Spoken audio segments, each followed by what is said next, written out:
Hello, welcome to Ancient Astrology with Sam and Verity. Hi, I'm Samantha Bakewell. And I'm Verity Hebbs. And today we are recording episode 4, which will be on Mars. So we'll be discussing Mars. Yes. Mars is known in Greek mythology as Ares, the god of war. And Okay, before we go to what it represents, let's have a look at the symbols and what signs Mars rules, which is Aries and Scorpio, and Mars is exalted in Capricorn. The first two, Aries and Scorpio, which Mars is feeling comfortable in. And we have our detriment in Libra and our detriment in Taurus. And in fall in Cancer. So those three signs, Libra and Taurus and Cancer, Mars doesn't work as well with. Okay, so let's go into what it represents, and maybe just for the audio, we can talk about what the symbol looks like of Mars, a circle with an arrow on the side. Yeah, that's right, pointing up. Yeah. Okay, so what does Mars represent? So, big god of war. Yes, that's quite an obvious one. Yeah, war, conflict, even just like aggression. At best, it's aggression or frustration. Yes. Battles, protests, even. You know, anything that is like that fight that for something behind it. It's also has, like all planets, they have a positive and a negative. And so the positive would be you take action when you're in a Mars month or year, particularly a Mars year. And that's for our viewers who know something about prediction. And also it's our drive, our assertiveness. It's like, can be your survival instinct. It can be, you know, like if something is wrong, then you will take a stand, or something in you will fight to stop it or to keep yourself safe or others safe. It can be protective, exactly. Especially if it's joined to the moon, then you'll find that it's protective over family and children. It's anger, frustration, which we kind of mentioned, but at best frustration. So when I'm writing a report and somebody has a weak Mars, I might just mention, you know, you're going to feel frustrated over such and such incident. It rules sharp objects, knives, hacksaws, any cutting action, anything like, if so often when you're in a Mars month or year, particularly the month, well then, you know, you might go out and start cutting, you know, your hedges or cutting some flowers for your vase or something like that. And I guess maybe like getting a haircut. Haircut would be a nice way. Could it be like surgery and things like that as well? Surgery, exactly. Especially when you're in a Mars year, it normally is telling of a surgery or a needle. You know, some people might just have a vaccination or something like that, you know. I guess a good way for the anger and the frustration to play out would be more like assertiveness or sport as well. Using that sort of competition and that sort of confrontational energy that sometimes comes up, but in a more positive way. And also I guess bursts of energy and needing to exert yourself as well. It can be demanding sometimes if people have a strong Mars, or Mars makes an aspect to the Lord of the Ascendant or in the first house. You know, there's that urgency to do something, demand your attention. And maybe short attention sometimes as well, like maybe people they can have, they're demanding but have short attention. But also when it's with Mercury, if it's in any aspect to Mercury, you normally find that they're very quick-witted, you know, the quickness of their mind, and depending on the aspect, whether if it's a hard aspect, well then, you know, they find that they're quite impatient, you know, with others that don't cotton on as quickly as on the do. flip side is, depending what sign it's in, it can also be like quite an endurance, like a sign of endurance, can't it? If you have a certain type of Mars, instead of having short energy, you can be very like tenacious and stick with things and really dig your heels in, and especially if it's in a fixed sign, then you find that tenacity. It's also power. So Mm. power is a very interesting word, you know, and it can be quite loaded. Mm. So I find that a lot of people who have a strong Mars, meaning angular or even succeedant, you know, they can be high achievers in our community or in the world at large, because they're brave. You know, they're not frightened of standing back or frightened of not to say that they're not frightened of what's to come. It's just that they're brave enough to give it a go, to give it a chance. Exactly, because being brave is, you can still be afraid or nervous about it, but for some reason there's still that drive in you. You do it anyway. That's the part of being brave. Yeah, it's like courage. Courage. Yeah, it can also be sort of severing ties. I had a lot of that theme when I went through my Mars perfection year. Yeah. So it can be quite which can be useful. Yeah. I always look, because I have Mars ruling my 11th house by exaltation. So every time I go into a Mars year, I lose a friend, you know, meaning that they cut ties with me more so than I cut ties with them.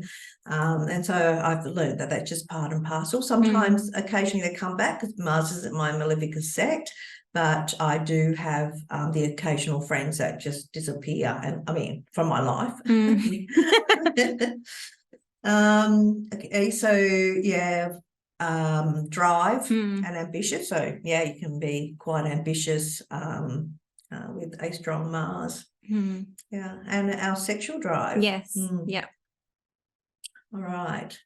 So Mars rules Aries and Scorpio, and Aries is a masculine sign and Scorpio the feminine sign. So they're both ruled by Mars, but behave very differently. Yes. Yeah. Where a Scorpio might hang on to things because it's got that emotional water background, you know, where Aries is ready, you know, to roll up their sleeves and get on with the job at hand.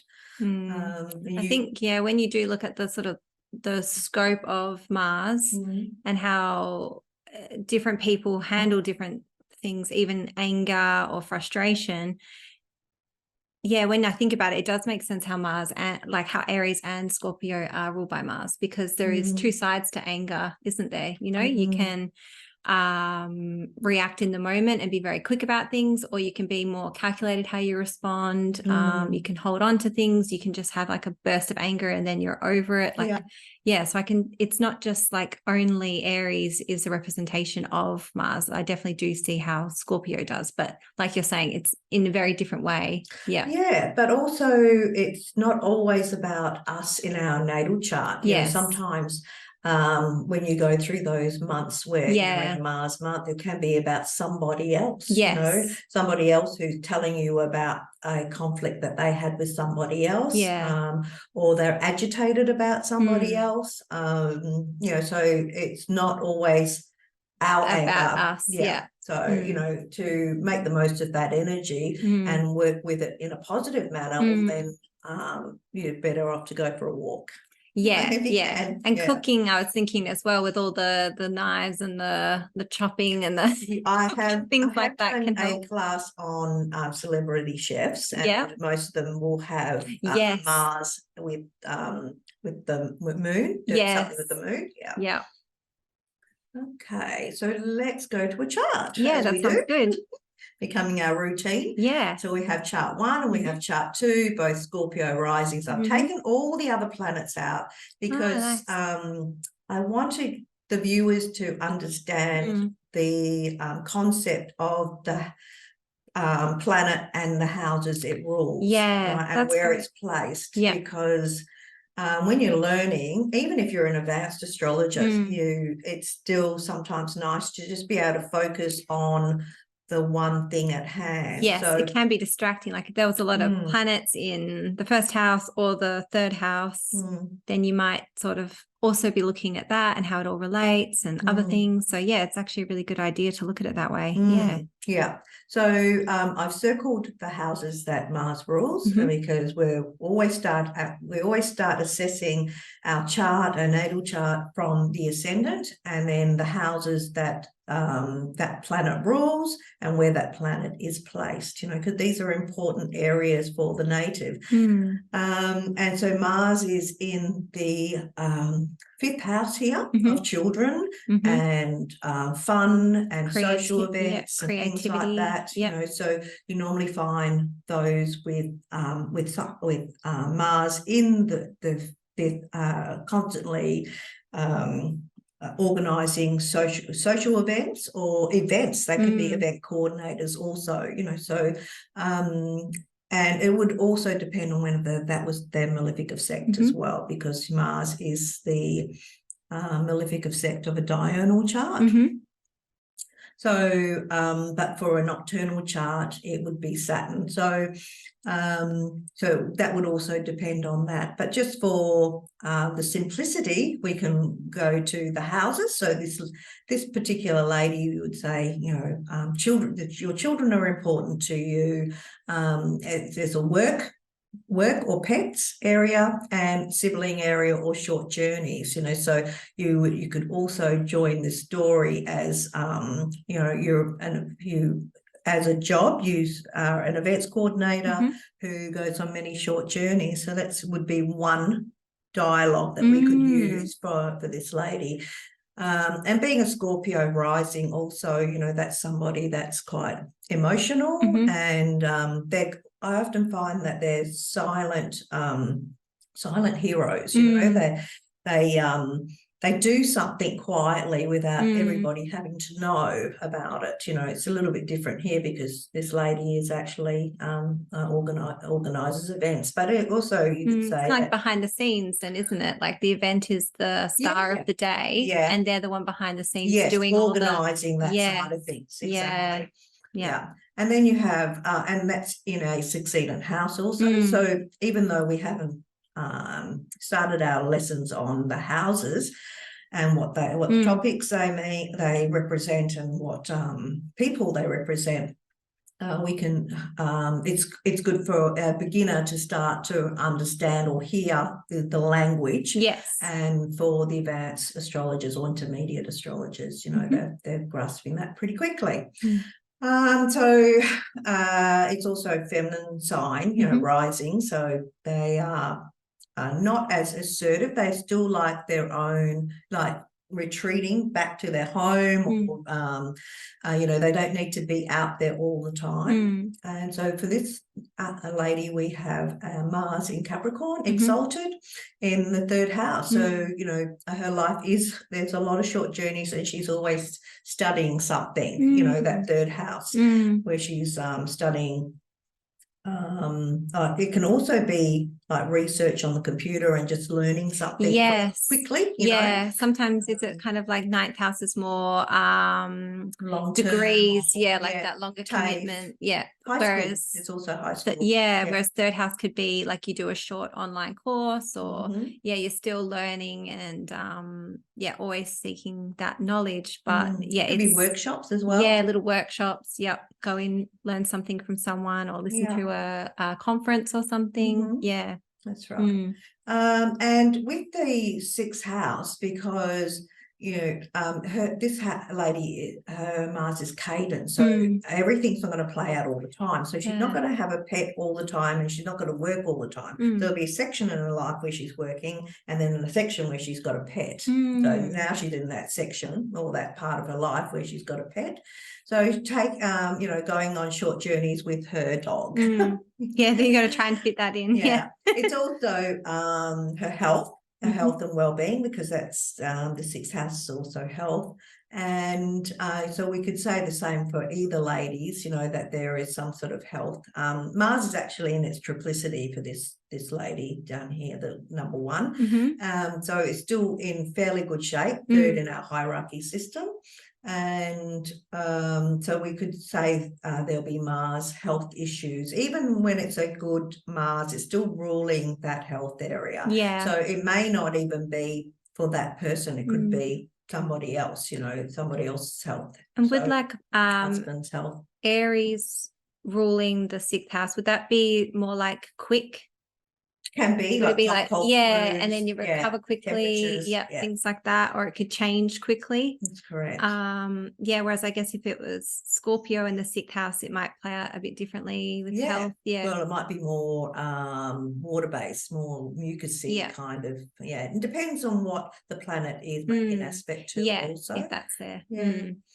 Okay, so I just would like everybody to really understand this concept of our traditional Hellenistic style of where the planet is placed, the houses that it rules, and the conversation. So, as you progress, it would be the aspects also. Yes, but it's sort of like the first thing you would do would be look at the first house and which sign is there, because that will let you know what planet is ruling the chart, because that's why you're focusing so much on Mars with this chart, because Scorpio is ruled by Mars, therefore Mars rules the chart, and then that's why we look at those 3 houses as well as the planet Mars. So in the first example, there's kind of 4 houses to really focus on, because you got Scorpio, Capricorn, where Mars is exalted, and the other sign ruled by Mars.